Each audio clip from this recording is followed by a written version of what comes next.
যারা নতুন বিদেশ আসতে চান তাদের জন্য এই ভিডিওটা। সময় থাকলে ধৈর্য ধরে কথাগুলো শুনে যান, কাজে লাগবে। আর যদি সময় না থাকে, কথাগুলো শোনার ধৈর্য না থাকে, তাহলে ভিডিওটা স্কিপ করে চলে যান, কোনো সমস্যা নেই। বর্তমান বাংলাদেশের যে গ্রাম্য দালালরা, এরা হচ্ছে কষার মতো হয়ে গেছে। এরা এরা মানে কষাইরা যেমন গরু জব করে, আর এরা জব করে যারা নতুন বিদেশ আসতে চায় তাদেরকে। তো যারা নতুন বিদেশ আসতে চান তারা আমার কথাগুলো অবশ্যই শুনবেন, কারণ আমিও এরকম প্রতারিত হয়েছি, আমিও এরকম ধোঁকা খাইছি। সেজন্য মানে বিদেশ না আসলে পরে এত কিছু জানতাম না, বুঝতাম না, শিখতাম না। অবশ্যই যারা বিদেশ আসবেন নতুন, তারা প্রথমে ভালো একটা দালাল নির্বাচন করবেন। আর আমি বলবো, যদি বিদেশ আসতেই চান তাহলে দালালের মাধ্যমে না এসে আপনারা এজেন্সির মাধ্যমে আসেন। সরাসরি মানে ঢাকা থেকে মেন অফিস থেকে আসার চেষ্টা করবেন। তাতে আপনার টাকা অনেক কম লাগবো, আর কোম্পানিও ভালো পাবেন, সাপ্লাই পাবেন না। আর গ্রাম্য যে দালালরা, সে দালালরা করে কি, একটা লোক পাঠাইলে তাদের যেন 1.5 থেকে 2 লাখ টাকা থাকে, সর্বনিম্ন জানে 1 লাখ টাকা থাকে, এই চেষ্টা করবো তারা, মানে গ্রাম্য যে দালালরা। সেজন্যে আগে চেষ্টা করবেন ঢাকা থেকে ডাইরেক্ট অফিসের মাধ্যমে আসার জন্য।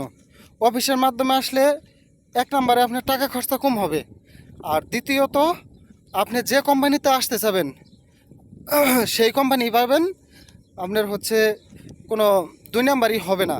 আবার অনেক কোম্পানিও আছে, মানে অনেক এজেন্সি আছে, তারাও 2 নাম্বারই করে। সেটা আপনাকে আগে তথ্য নিতে হবে, খোঁজখবর নিতে হবে, তারপরে আসতে হবে। বর্তমান আমি সৌদি আরবে আছি, সৌদি আরবের কিছু কথাই বলি। দেখেন, সৌদি আরবে আমি যে কোম্পানিতে আছি, আমার এই কোম্পানিতে নেপালি, পাকিস্তানি, ইন্ডিয়ান, তারপরে মানে নেপালি, ইন্ডিয়ান, পাকিস্তানি, বাংলাদেশি, এই 4 দেশের লোকটাই অনেক বেশি। এই 4 দেশের লোকটাই বেশি। তার মধ্যে ইন্ডিয়ানরা যখন সৌদি আরবে আসে, এদেরকে সর্বোচ্চ খরচ হয় 1,20,000 টাকা। নেপালিরা আসলে তাদের খরচ হয় সর্বোচ্চ 1.5 লাখ টাকা।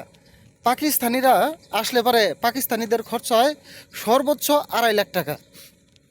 আর আমরা বাংলাদেশ থেকে যারা মিডল ইস্টে আসি, সৌদি আরবে বা অন্য দেশে যাই, কমপক্ষে সৌদি আরবের কথাই বলি, সৌদি আরবে যদি একটা লেবারও আসে, তারপরও লাগে আপনার 5 থেকে 6 লক্ষ টাকা। আসলেও 5 থেকে 6 লাখ টাকা কিন্তু খরচা হয় না, তারপরেও 5 থেকে 6 লাখ টাকা লাগে। এখন কেন লাগে?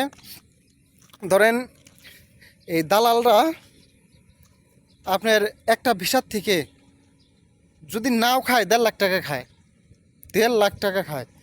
আর আপনাকে যে ভালো একটা কোম্পানির ভিসা দিবে এরকম কোনো গ্যারান্টি নেই। আর এখানে আপনি বেশিরভাগই পরে সাপ্লাই, আর সাপ্লাই কোম্পানিতে পড়লে পরে, সাপ্লাই কোম্পানিতে যারা আছে তারা জানে যে সাপ্লাই কোম্পানির কতটা বাজে, জঘন্য, কতটা সমস্যা সাপ্লাইতে যারা আছে।